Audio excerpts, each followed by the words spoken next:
Kemanakah aku dapat pergi, menjauhi rombongan suci kau sahabat,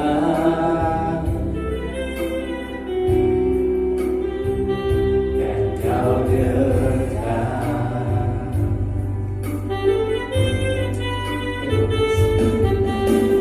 Bahkan seluruh pengabdianku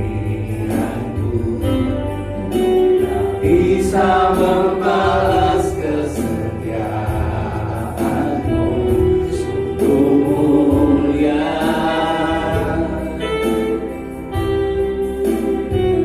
dan berharga,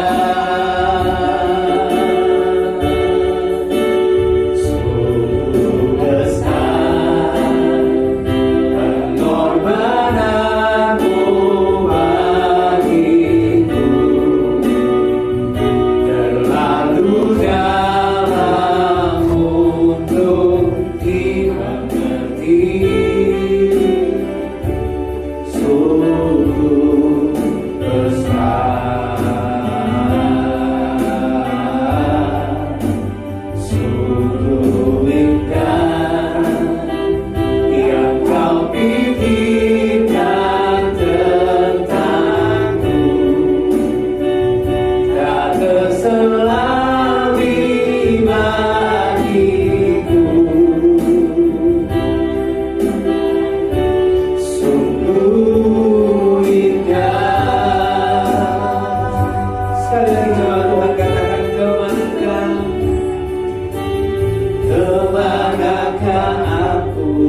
kasih, sungguh indah, sungguh besar pengorbanan-Mu Tuhan. Kami mau bernyanyi, kami mau bersorak, sebab Engkau baik dan Engkau sudah lahir bagi kami. Terima kasih Tuhan, percaya terima berkat melalui pujian. Mari bersama katakan amin.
Terima kasih Tuhan, terima kasih. Kami yakin percaya Engkau Tuhan yang selalu menyertai kami.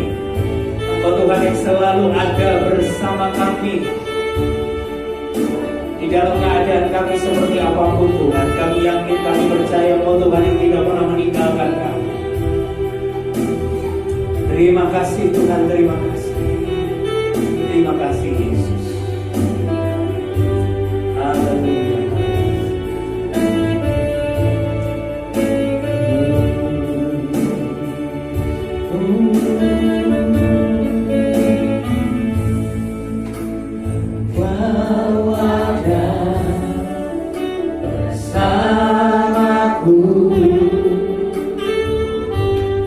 di setiap musim hidupku.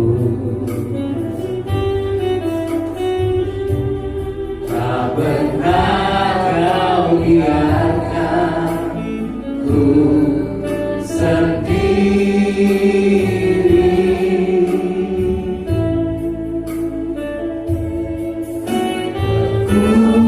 Kekuatan di jiwaku adalah bersamamu. Tak pernah ku ragukan kasih-Mu. Sekali lagi Engkau ada Tuhan. Kau ada bersamaku di setiap musim hidupku. Tak pernah kau biarkan ku sendiri.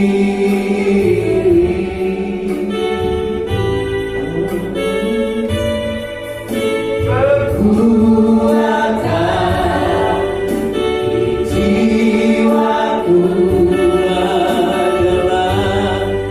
adalah bersamamu. Tak pernah ku ragukan kasih-Mu. Mari setiap kita yang percaya disertai Tuhan katakan bersama.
kasih Tuhan.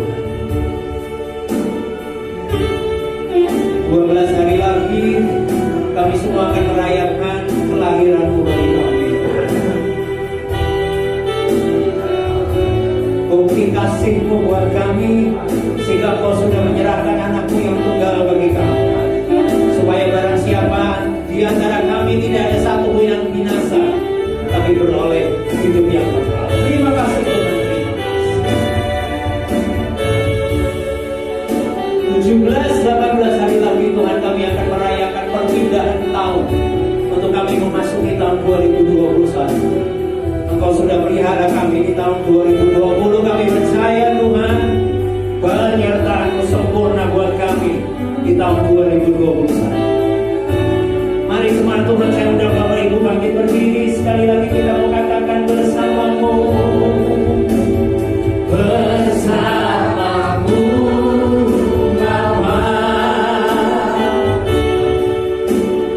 ku lewati semua perkenanan-Mu yang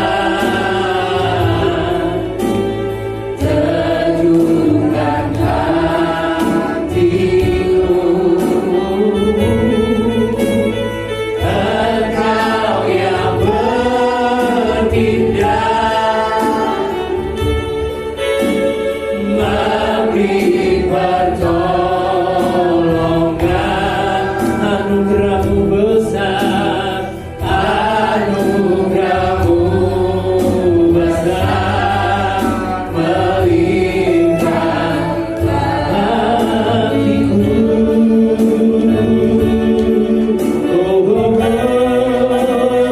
Bersama-Mu Bapa, ku lewati semua perkenanan-Mu yang teduhkan hatiku. Engkau yang bertindak, memberi pertolongan.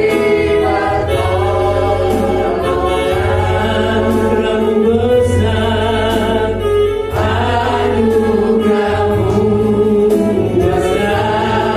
besar, melimpah bagiku. Percaya anugerah-Mu besar, anugerah-Mu besar, melimpah bagiku. Percaya anugerah-Mu besar, anugerah-Mu besar, melimpah bagiku.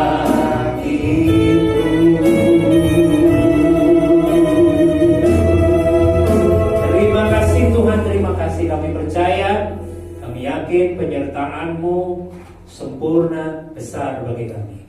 Dan kalau sebentar kami bersama akan belajar akan kebenaran firman-Mu, urapi kami, hati kami.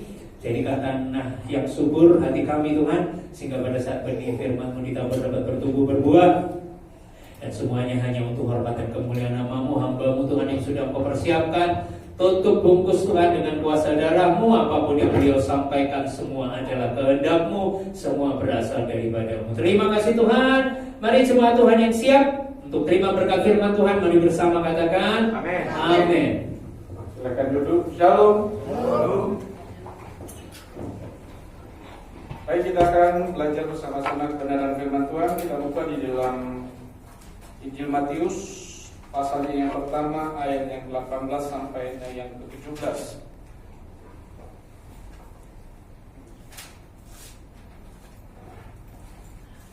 Bapak Ibu bisa memperhatikannya. Saya akan membacakannya. Kelahiran Yesus Kristus. Kelahiran Yesus Kristus adalah seperti berikut. Pada waktu Maria ibunya bertunangan dengan Yusuf, ternyata ia mengandung dari Roh Kudus sebelum mereka hidup sebagai suami istri. Karena Yusuf suaminya seorang yang tulus hati dan tidak mau mencemarkan nama istrinya di muka umum, ia bermaksud menceraikannya dengan diam-diam. Tetapi ketika ia mempertimbangkan maksud itu, malaikat Tuhan nampak kepadanya dalam mimpi dan berkata, Yusuf, anak Daud, janganlah engkau takut mengambil Maria sebagai istrimu, sebab anak yang di dalam kandungannya adalah dari Roh Kudus. Ia akan melahirkan anak laki-laki dan engkau akan menamakan dia Yesus, karena dialah yang akan menyelamatkan umatnya dari dosa mereka. Hal ini terjadi supaya genaplah yang difirmankan Tuhan oleh Nabi. Sesungguhnya anak darah itu akan mengandung dan melahirkan seorang anak laki-laki, dan mereka akan menamakan dia Immanuel, yang berarti Allah menyertai kita. Sesudah bangun dari tidurnya, Yusuf berbuat seperti yang diperintahkan malaikat Tuhan itu kepadanya. Ia mengambil Maria sebagai istrinya, tetapi tidak bersetubuh dengan dia sampai ia melahirkan anaknya laki-laki, dan Yusuf menamakan dia Yesus. Bapak Ibu yang kekasih-kasih dalam nama Yesus Kristus, sepanjang bulan ini kita akan merayakan kelahiran Yesus Kristus. Apakah yang dapat kita ambil di dalam momen-momen Natal? Seperti yang saya katakan minggu kemarin, bahwa dalam momen Natal ini kita punya pengharapan. Yang kedua, saat ini dalam momen Natal ini harus ada pengorbanan. Jadi bukan hanya Paskah saja, ada pengorbanan. Ya, pengorbanan yang kita belajar di sini adalah bagaimana pengorbanan Maria dan Yusuf mau melakukan segala sesuatu, tunduk dan taat akan perintah Tuhan, mau merendahkan diri mereka, mau melakukan walaupun itu sakit, tetapi tetap melakukan apa yang disampaikan Tuhan kepada mereka. Di dalam kita lihat bahwa ketika Yusuf bermimpi, malaikat datang kepadanya untuk menyampaikan bahwa kamu jangan melakukan hal demikian, karena anak yang dikandung itu adalah dari Roh Kudus.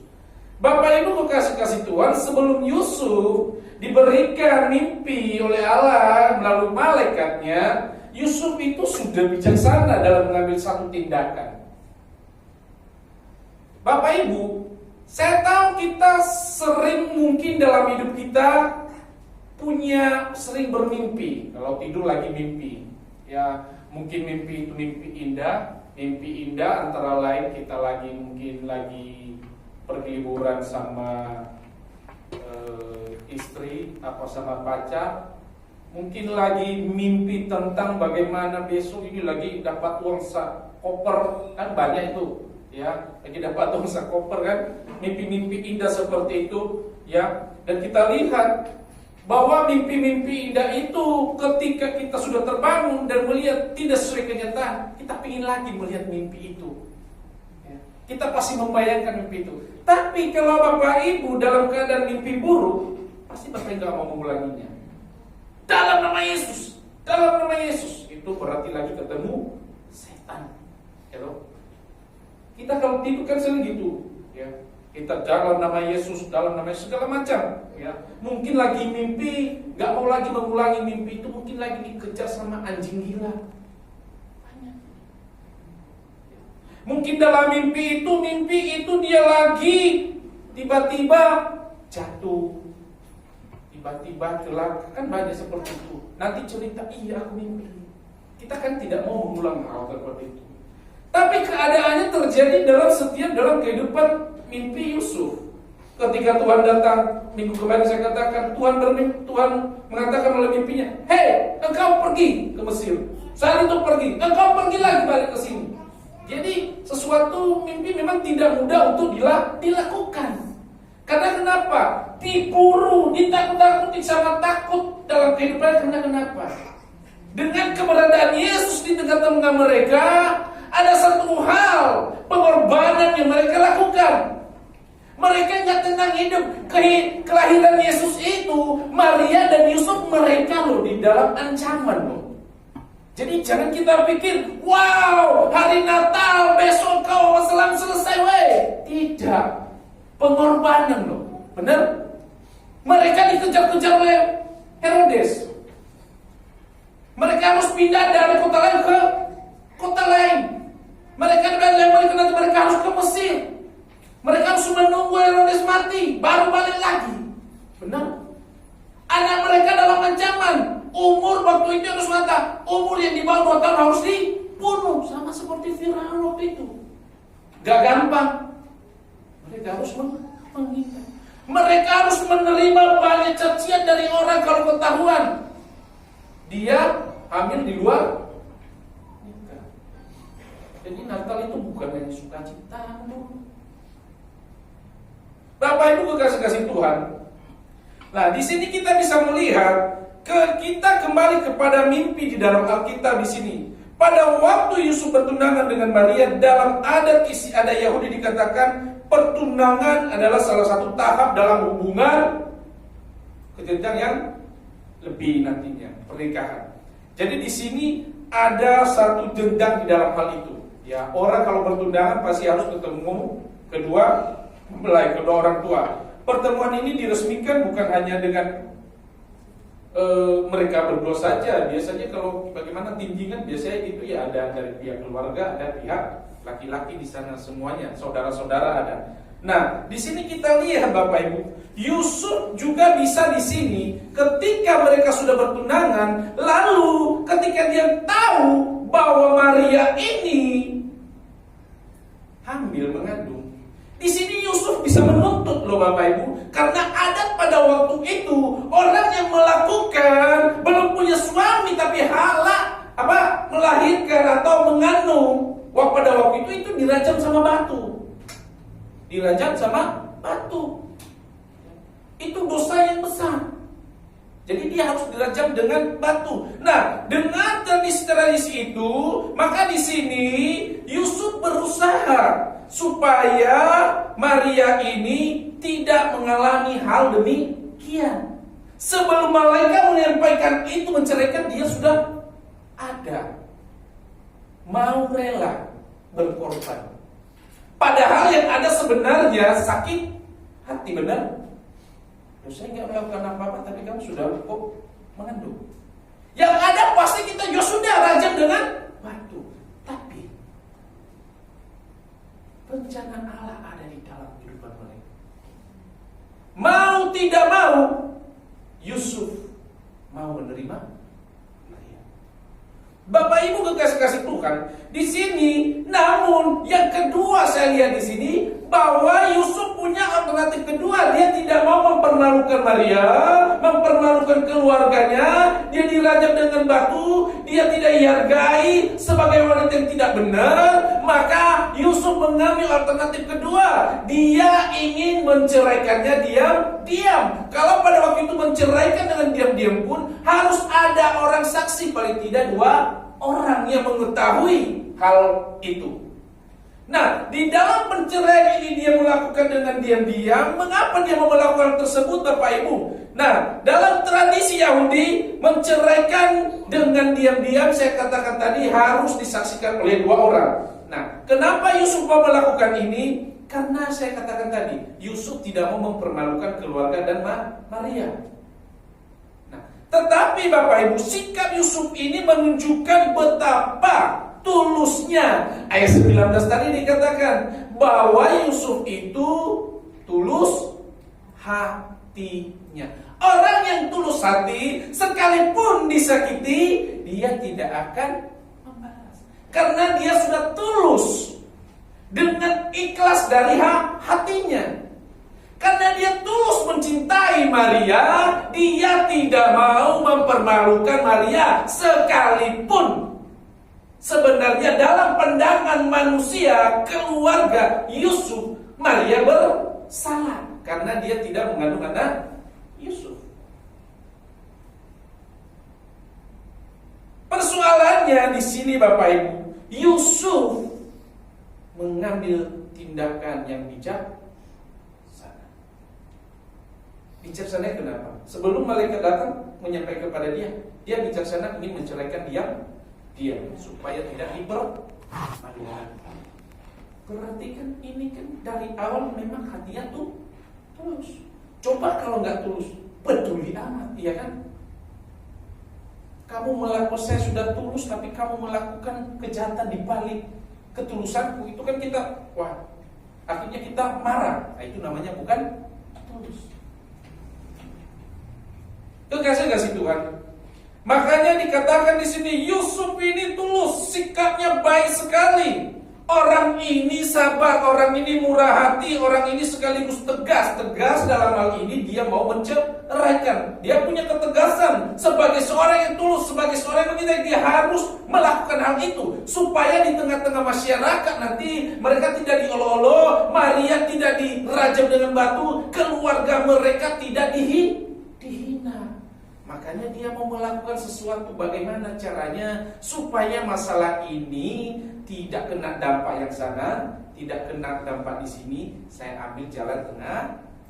Ketika kita punya masalah dalam keluarga kita, kita pasti, waduh nanti kalau saya lakukan ini salah ini, nanti kalau ini merangkak ini. Ya terpaksa aku di tengah-tengah ambil jalan keluar. Apa itu?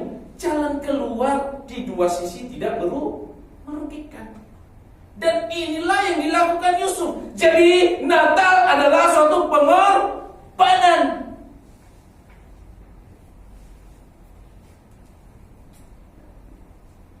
Kasih Tuhan. Kayak kita di sini kita lihat bahwa apa yang dilakukan Yusuf, ia taat kepada hukum Tuhan. Ya. Dia sungguh taat. Memang Allah memberitahukan semuanya kepada Yusuf. Tetapi Yusuf tidak menerima. Kalau Yusuf ketika malaikat menyampaikan dari mimpinya itu tidak menerimanya dan tidak mau mengalami segala sesuatu itu, maka ketika dia tidak mau meresponin apa yang dikatakan malaikat, maka Allah juga tidak akan berjalan apa yang dia ingin lakukan kepada Yusuf. Justru karena kasih Allah itu, lalu kita responi kasih Allah itu, maka itu yang benar. Allah mengasihi kita, kita berkata Allah itu sungguh luar biasa, kasihnya bagaikan air yang tiada hentinya, tidak ada putus-putusnya. Itu kata-kata kalau kita lagi menyembah itu, engkau Allah, engkau mengasihi, tapi enggak ono responnya bodoh. Kalau kita mengatakan kasih Allah luar biasa, Allah itu baik, baru tahu baik. Tiba-tiba mendapatkan sesuatu baru bilang Allah itu baik, selama ini nggak baik. Tiba-tiba tadi dari sana nggak mau jatuhin, tiba-tiba contohnya begini loh. Satu hal yang mudah saja. Kalau kita dari rumah pergi ke sini, oke, pergi ke sini kita ibadah. Tiba-tiba nggak hujan. Kita sampai di sini, Tuhan itu luar biasa. Woi, aku nang gereja langsung nggak hujan. Itu disampaikan HP. Tapi kalau ke gereja hujan sampai di sini, menang aja hujan duluan. Dia tuh Tuhan nggak baik. Dan benar loh. Itulah respon kita itu loh. Kita berkata Tuhan baik, tapi respon kita nggak ada sama sekali. Kalau malaikat pernah saya katakan, kalau hujan salah, nggak hujan salah, bodoh mau apa? Itu loh.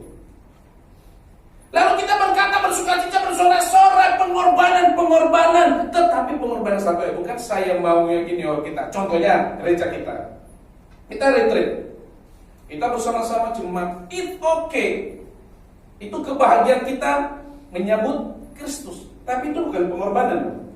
Kalau pengorbanan itu, kamu mau datang ke yatim piatu, orang-orang mati jompo, orang-orang yang kurang mampu, orang-orang di bawah jembatan, itu pengorbanan. Baru saya katakan pengorbanan.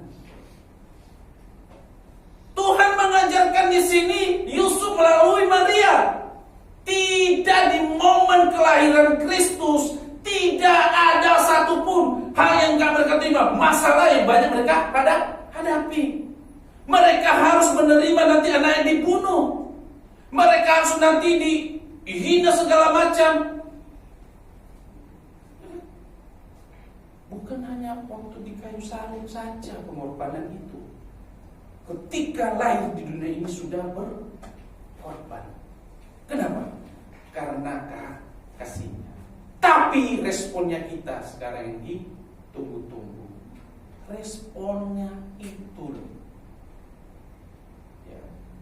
Bapak Ibu yang kekasih dalam nama Yesus Kristus, Jadi di sini kita lihat bahwa di momen Natal ini kekuatan Natal itu adalah ada satu pengorbanan yang Tuhan berikan kepada kita. Dan begitu juga kita harus merespon. Bukan hanya dulu kepada Tuhan, saya pernah katakan kemarin, ada bukan hanya kalau kamu mengasihi saudara benar kemarin, kamu katakan engkau mengasihi Allah tapi tidak mengasihi saudaramu, keluargamu, lalu Tuhan katakan engkau pembohong. Makanya Tuhan katakan respon kasihmu itu dulu kepada sesama. Jika kau berkata engkau mengasihi Allah, responmu kepada sesama tidak ada satupun. Percuma kau katakan aku mengasihi Allah, karena di situ dilihat bagaimanakah kasihmu. Bagaimana kau berkata aku mengasihi dia yang tidak kelihatan, sedangkan orang yang kelihatan di sekelilingmu kau tidak mengasihi. Yang kau sampaikan kasih itu adalah kata-kata yang tidak bermakna, mengata-ngatai, mengolok-olok, memurka.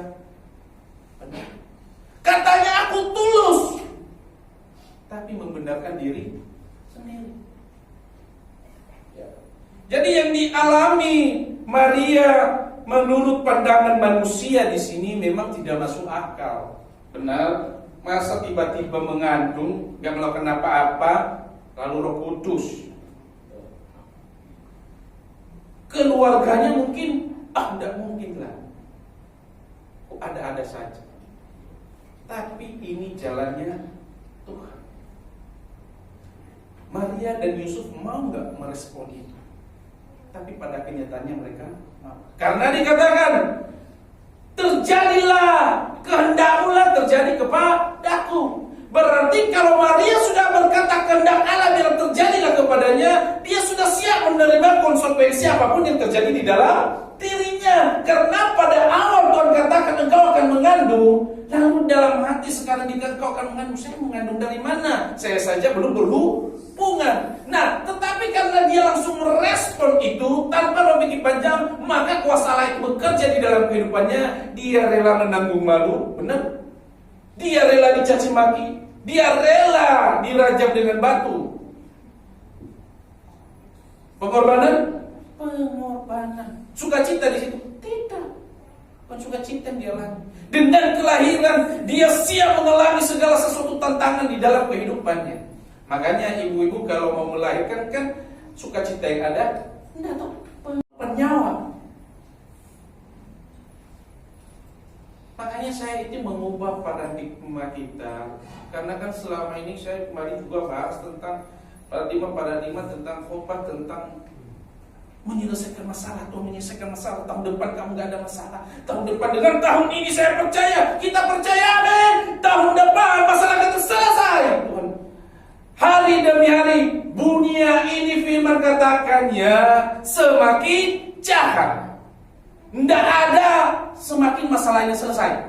Semakin banyak masalah, semakin banyak penyakit. Besok sakitmu semua, semakin banyak penyakit. Tak ada itu. Dunia semakin hari semakin jahat tuh katakan. Tapi yang intinya ini loh, dengan mau mendatangi tahun depan, pengorbanan, pengharapan kasih Kristus, saya akan melewatinya bersama Kristus. Sekalipun banyak tantangan ke depan saya tahu, tetapi saya akan tetap tegar di dalam Kristus karena kasihnya, dan aku akan mengambilnya, meresponinya dan melakukannya. Itu bukannya kita mau selesai. Kadang-kadang dengar begitu itu kuping panas benar-benar. Maksudnya gini loh, bukan apa, tapi kenyataannya kita harus kembali ke Alkitab. Apa yang dikatakan Alkitab benar. Memang Tuhan mau menyelesaikan masalah kita. Tuhan mau menyelesaikan. Tapi kalau kita tidak berjalan, tidak melakukan, mau Tuhan itu. Percuma kita ada di dunia ini. Tuhan tidak menjadikan kita sebagai robot.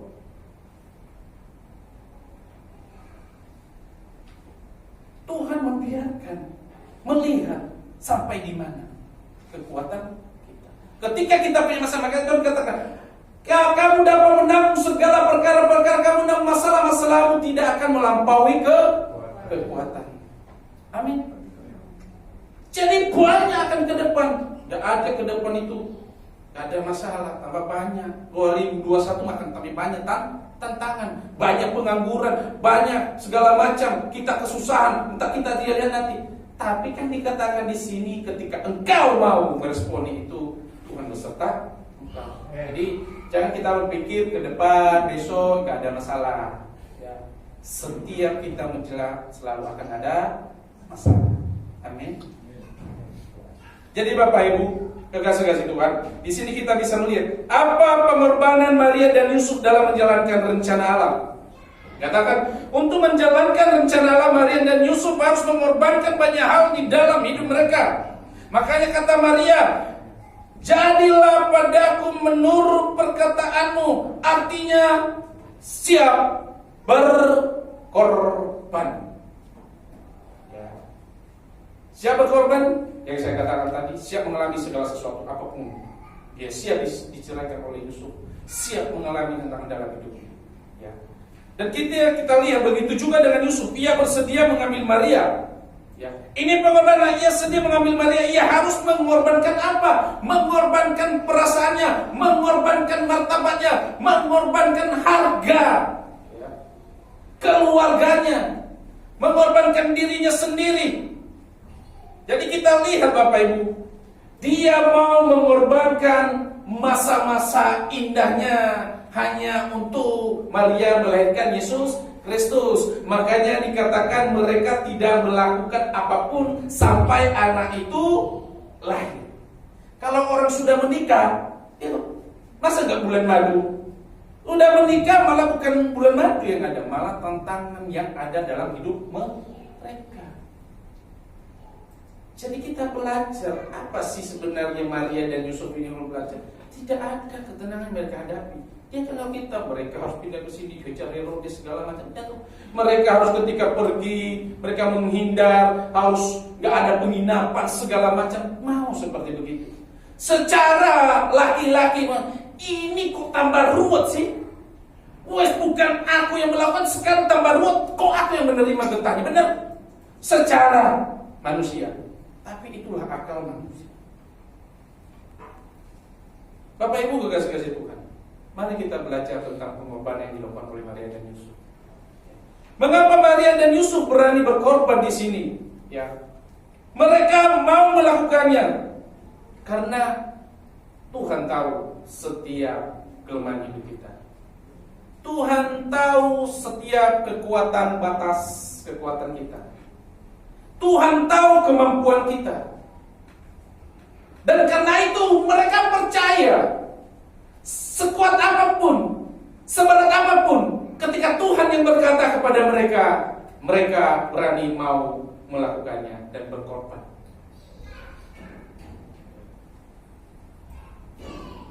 Di sini kita tahu bahwa Tuhan itu tahu ketakutan yang ada di dalam diri Maria.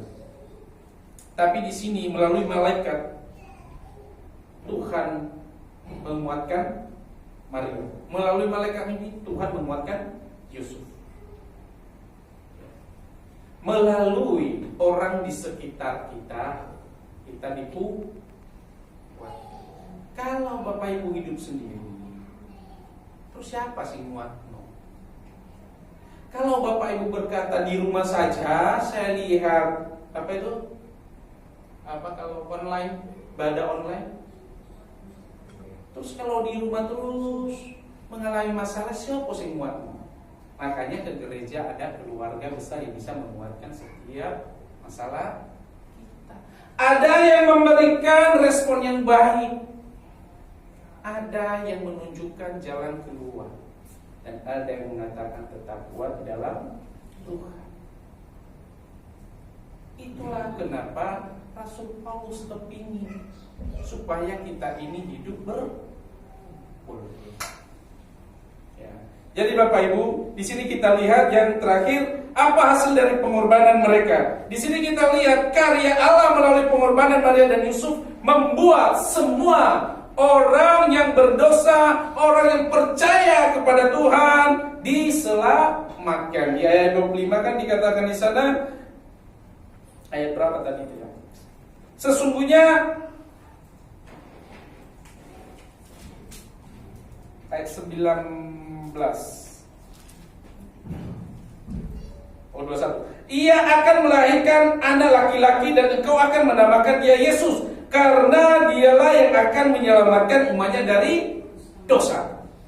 Jadi di sini hasil dari pengorbanan mereka adalah kita diselamatkan umat-umat yang berdosa ini. Dengan pengorbanan yang mereka lakukan, kita diselamatkan dari dosa. Jadi di sini Bapak Ibu, pengorbanan Maria dan Yusuf adalah pengorbanan berharga karena pengorbanan mereka ini menjadi berkat bagi kita semua, menjadi berkat bagi sesama. Mari momen Natal ini kita jadikan sebagai berkat, rela mau berkorban, bukan berkorban dalam hal uang atau apa, tapi rela berkorban terhadap sesama, memberikan satu perkataan-perkataan yang membangun, ya, itu pengorbanan. Ketika kita mengalami satu sakit dari orang lain, kita mulai merendahkan hati. Itulah yang dikatakan pengorbanan. Momen Natal hari ini adalah kita siap, kita harus rela berkorban. Demikian firman Tuhan, kita bersatu dalam doa. Bapa yang kekasih, dalam nama Yesus Kristus, terima kasih Tuhan buat